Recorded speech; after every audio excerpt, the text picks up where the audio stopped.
ने मानवर साहब कांसीराम जी ने, ये कुशवाहा साक सैनी मौर्य समाज और ये बहुजन समाज इस देश का नेतृत्व संभाले ने मानवर साहब कांसीराम जी ने। उन्हीं के साथ जुड़े स्वर्गीय इस मध्य प्रदेश के आइकॉन, इस कुशवाहा समाज के आइकॉन सुखलाल कुशवाहा सर, जो कि आज हमारे बीच नहीं है।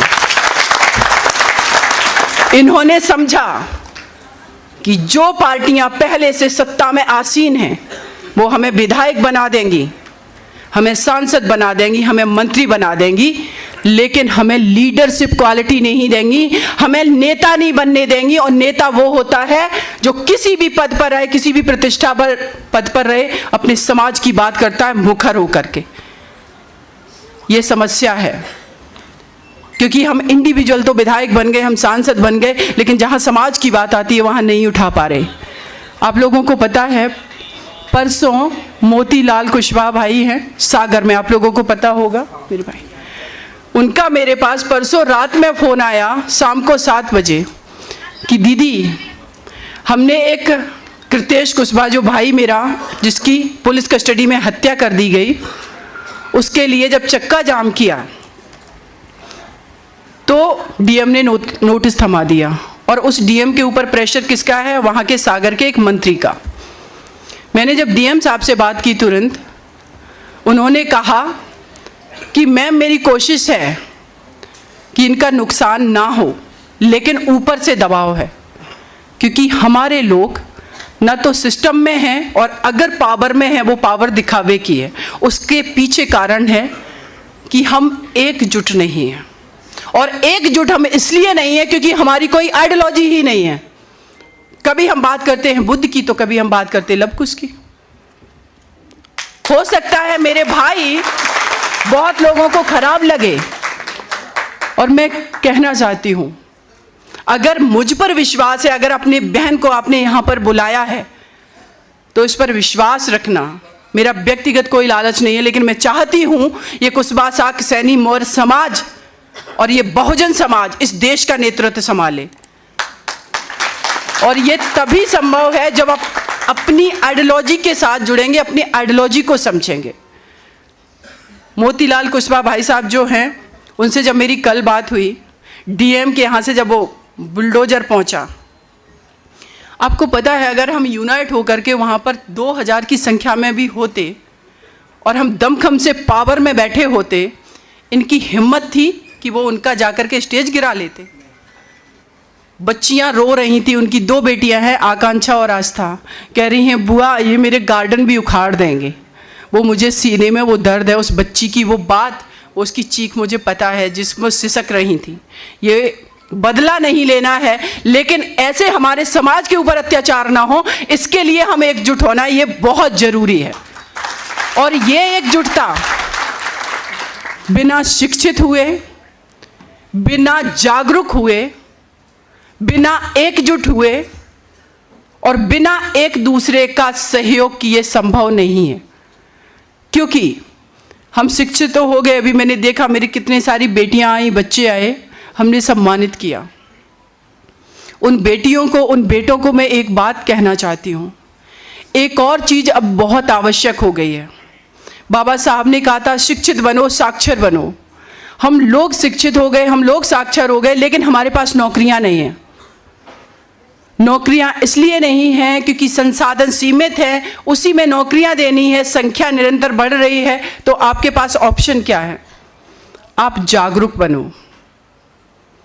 शिक्षित तो मैं भी थी, और शिक्षित बहुत सारे इस देश में वकील भी हैं। मेरे एरिया में मेरे बाद बहुत सारी बेटियों ने भी LLB की है। लेकिन अगर मैं जागरूक नहीं होती, अगर मुझे एक्सपोजर नहीं मिलता, अगर मेरे पास जो 10th 12th ग्रेजुएशन या LLB का जो डिग्री थी, वो डिग्री मात्र से सीमा सुप्रीम कोर्ट में पहुंच करके निर्भया के अपराधियों को फांसी नहीं दिला पाई। वो फांसी इसलिए दिला पाई क्योंकि मैं समाज से लड़ी, मैं सिस्टम से लड़ी। जैसे कि मेरे सिविल जज भाई ने अभी बताया ना कि दीदी ने इतने लोगों को पीटा। मैं क्यों पीटूंगी भाई किसी को? आप समझिए इस बात को, मैं किसी को क्यों पीटूंगी?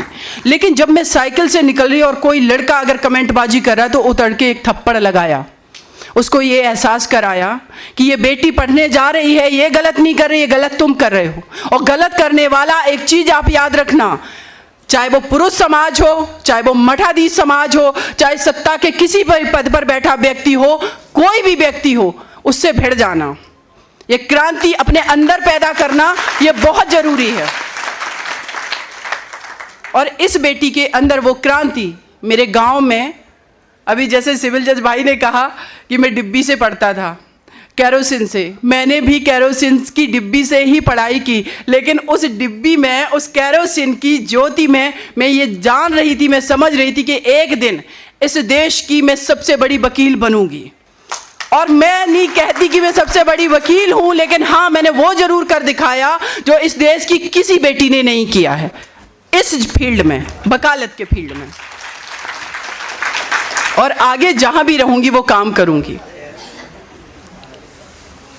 सामाजिक अगर क्रांति की बात करें, इस देश के अंदर जिस तरीके से जातियों में इस देश को बांट दिया गया, बहुजन आबादी को 6,776 जातियां, 1989 से पहले इन जातियों में ना कोई विधायक बना था, ना कोई सांसद बना था। इसका श्रेय आप लोग किसको देना चाहेंगे? मैं किसी आज पॉलिटिकल व्यक्ति की बात नहीं कर रही हूँ, मैं एक सामाजिक मसीहा की बात कर रही हूँ। ये श्रेय जाता है मानवर साहब कांसीराम जी को, उनके आंदोलन को, उसके वजह से, क्योंकि उन्होंने जब मंडल कमीशन की बात आई,